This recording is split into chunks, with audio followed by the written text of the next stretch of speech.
সোহাগের মৃত্যুর খবরে শোকের ছায়া নেমে এসেছে বরগুনায় তার গ্রামের বাড়িতে। গত শুক্রবার সকালে স্বজনরা ঢাকা থেকে সোহাগের মরদেহ নিয়ে আসেন বরগুনায়।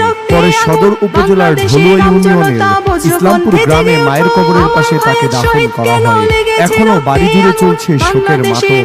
সোহাগের এমন মৃত্যু সইতে না পেরে তার স্ত্রী লাকি আক্তার বারবার স্বামীর কবরের পাশে গিয়ে মূর্ছা যাচ্ছেন। ঠিকমতো কথা বলতে পারছেন না তার দুই সন্তান। তবে এক তরুণীকে মিডিয়ায় বেশ অনেক কথা বলতে দেখা যাচ্ছে। তারপর থেকে অনেকেই তার পরিচয় জানতে চাচ্ছেন। জানা গেছে সেই মেয়েটির নাম বিথি। তিনি সম্পর্কে সোহাগের ভাগ্নি। তিনি গণমাধ্যমে নানান তথ্য দিচ্ছেন যা খুবই গুরুত্বপূর্ণ। ঢাকার মিটফোর্ড এলাকায় পাথর ছুঁড়ে পৈশাচিকভাবে ব্যবসায়ী সোহাগকে হত্যার ঘটনায় দায়ের করা মামলায় জড়িতদের নাম পুলিশের বিরুদ্ধে সুকৌশলে বাদ দেওয়ার অভিযোগ করেছেন নিহতের স্বজনরা। এ বিষয়ে গণমাধ্যমে বেশি কথা বলেছেন বিথি। কথাবার্তায় তাকে বেশ শিক্ষিত ও সচেতন মনে হচ্ছে।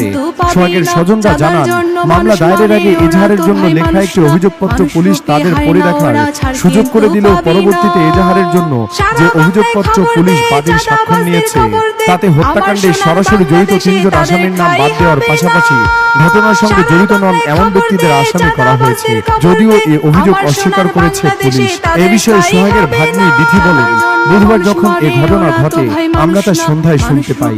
পরে রাত 11:30টায় রওনা দিয়ে রাত 3:30টার দিকে কোতোয়ালি থানায় পৌঁছাই। ওই সময় পর্যন্ত থানায় কোনো মামলা নেওয়া হয়নি। পরে আমার মা বাদী হয়ে থানায় মামলা করেন। মামলা যখন লিখে ওনারা অর্থাৎ পুলিশ ঠিকঠাক মতোই লেখেন।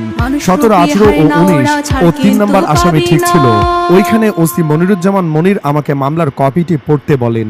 আমাকে একটি কলম দিয়ে তিনি বলেন, যখন যেখানে গ্যাপ যেটা লাগবে, তোমার যেটা মনে হয়েছে তথ্য লাগবে, তুমি নিজে থেকে সেটা লিখবে, তারপর আমরা সেটা সংশোধন করব। আমি তখন চালাকি করে ওই কপিটির ছবি ফোনে তুলে রাখি। এরপর আমি ওই কপিটি পড়ি। এরপর আমি প্রশ্ন করি, যখন আমার মামাকে মারা হয়েছে তখন তো অস্ত্র ছিল প্রত্যেকের হাতে এবং অস্ত্র দিয়েও আমার মামাকে আঘাত করা হয়েছে, সেটা কেন লিখলেন না আপনারা? তখন ওসি বলেন, এটা আমরা সংশোধন করব। কিন্তু ওনারা আগেই এটা সংশোধন করে রাখছিল ওনাদের নিজেদের মতো। তিনি আরো বলেন, আমার মা প্রথম যে কপিটা পেয়েছিল ওইটাই তার সিগনেচার দিতে হতো, যেহেতু বাদী সে।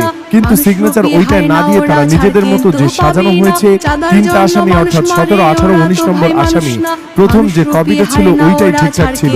দ্বিতীয়বার যেটা রেডি করা হয়েছে 3টা আসামির নাম কেটে দেওয়া হয়েছে এবং অন্য যারা এটার সাথে সম্পৃক্ত না তাদের নাম জড়ানো হয়েছে। তিনি আরো বলেন, ওইখানে আমার মা না বুঝে সিগনেচার করে এবং যারা